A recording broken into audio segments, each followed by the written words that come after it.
पहली सेल्फी से बहुत पहले प्राचीन यूनानियों और रोमनों के पास किसी ऐसे व्यक्ति के बारे में एक मिथक था जो अपनी छवि को लेकर कुछ ज्यादा ही जुनूनी था। एक कहावत है, नार्सिसिस एक सुंदर लड़का था जो प्यार करने के लिए किसी की तलाश में दुनिया भर में भटक रहा था। इको नामक एक अप्सरा को अस्वीकार करने के बाद उसने एक नदी में अपने स्वयं के प्रतिबिंब की एक झलक देखी और उसे खुद से प्यार हो गया। खुद को उस भावना से अलग कर पाने में असमर्थ नार्सिसिस वहीं डूब गया। एक फूल ने उस स्थान को चिन्हित किया जहाँ उसकी मृत्यु हुई थी और हम उस फूल को नार्सिसिस कहते हैं। मिथक आत्म मोह के मूल विचार पर केंद्रित है, उन्नत और कभी कभी हानिकारक आत्म भागीदारी। लेकिन ये सिर्फ कोई व्यक्तित्व प्रकार नहीं है जो सलाह कॉलम में दिखाई देता है। ये वास्तव में मनोवैज्ञानिक द्वारा वर्गीकृत और अध्ययन किए गए लक्षणों का एक समूह है। आत्म मोह की मनोवैज्ञानिक परिभाषा एक फूली हुई भव्य आत्म छवि है। अलग अलग स्तरों पर आत्ममुग्ध सोचते हैं कि वो अन्य लोगों की तुलना में बेहतर दिखने वाले, होशियार और अधिक महत्वपूर्ण है और वो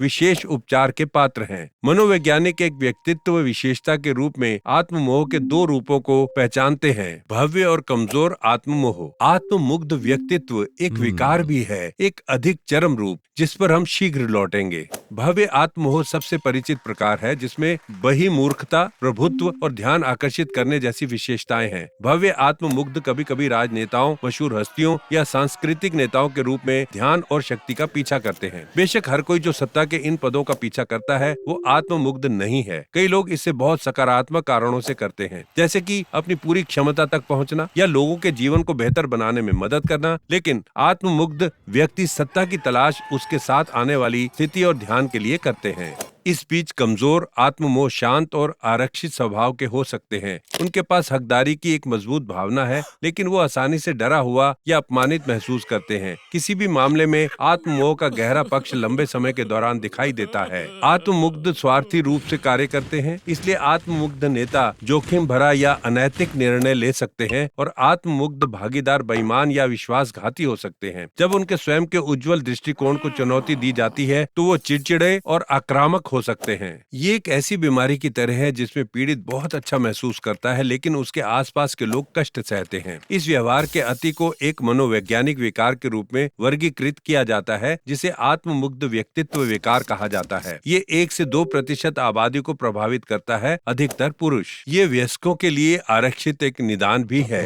युवा लोग, विशेष रूप से बच्चे, काफी हद तक आत्म केंद्रित हो सकते हैं, लेकिन ये विकास का एक सामान्य हिस्सा हो सकता है। अमेरिकन साइकेट्रिक एसोसिएशन के नैदानिक और सांख्यिकीय मैनुअल का 5वां संस्करण आत्ममुग्ध व्यक्तित्व विकार से जुड़े कई लक्षणों का वर्णन करता है। उनमें स्वयं के बारे में एक भव्य दृष्टिकोण, सहानुभूति के साथ समस्याएं, अधिकार की भावना और प्रशंसा या ध्यान पाने की आवश्यकता शामिल है। इन लक्षणों को एक वास्तविक व्यक्तित्व विकार बनाने वाली बात यह है कि वो लोगों के जीवन पर हावी हो जाते हैं और महत्वपूर्ण समस्याएं पैदा करते हैं। कल्पना कीजिए कि आपने जीवन साथी या बच्चों की देखभाल करने की बजाय आपने उन्हें ध्यान पाने या प्रशंसा के स्रोत के रूप में इस्तेमाल किया, या कल्पना करें कि अपने प्रदर्शन के बारे में रचनात्मक प्रतिक्रिया मांगने की बजाय आपने उन सभी को जिन्होंने आपकी मदद करने की कोशिश की ये बताया कि वो गलत थे। तो क्या आत्ममोह का कारण बनता है? जुड़वां अध्ययन एक मजबूत अनुवांशिक घटक दिखाते हैं। हालांकि हम नहीं जानते कि इसके पीछे कौन से जीन शामिल हैं, लेकिन पर्यावरण भी मायने रखता है। माता पिता जो अपने बच्चों को ऊंचाई पर बिठाते हैं वो भव्य आत्ममोह को बढ़ावा दे सकते हैं, और ठंडे नियंत्रित करने वाले माता पिता कमजोर आत्ममोह में योगदान कर सकते हैं। आत्ममोह उन संस्कृतियों में से भी अधिक प्रतीत होता है जो व्यक्तित्व और आत्म प्रचार को महत्व देती है। उदाहरण के लिए अमेरिका में व्यक्तित्व विशेषता के रूप में आत्ममोह 1970 के दशक से बढ़ रहा है, जब 60 के दशक के सांप्रदायिक फोकस ने आत्म सम्मान आंदोलन और भौतिकवाद में वृद्धि का मार्ग प्रशस्त किया। हाल ही में सोशल मीडिया ने आत्म प्रचार के लिए संभावनाओं को कई गुना बढ़ा दिया है। हालांकि ये ध्यान देने योग्य है कि इसका कोई स्पष्ट प्रमाण नहीं है कि सोशल मीडिया आत्ममोह का कारण बनता है, बल्कि ये आत्ममुग्ध को सामाजिक स्थिति और ध्यान आकर्षित करने का एक साधन प्रदान करता है। तो क्या आत्ममुग्ध उन नकारात्मक लक्षणों में सुधार कर सकते हैं? हाँ, कुछ भी। जो अपने स्वयं के व्यवहार पर ईमानदार प्रतिबिंब को बढ़ावा देता है और दूसरों की देखभाल करता है, जैसे मनोचिकित्सा या दूसरों के प्रति करुणा का अभ्यास करना, सहायक हो सकता है। कठिनाई ये है कि आत्म बेहतरी पर काम करना आत्ममुग्ध व्यक्तित्व विकार वाले लोगों के लिए चुनौतीपूर्ण हो सकता है। एक आत्ममुग्ध के लिए एक प्रभावी कोण से आत्म प्रतिबिंब प्राप्त करना कठिन होता है।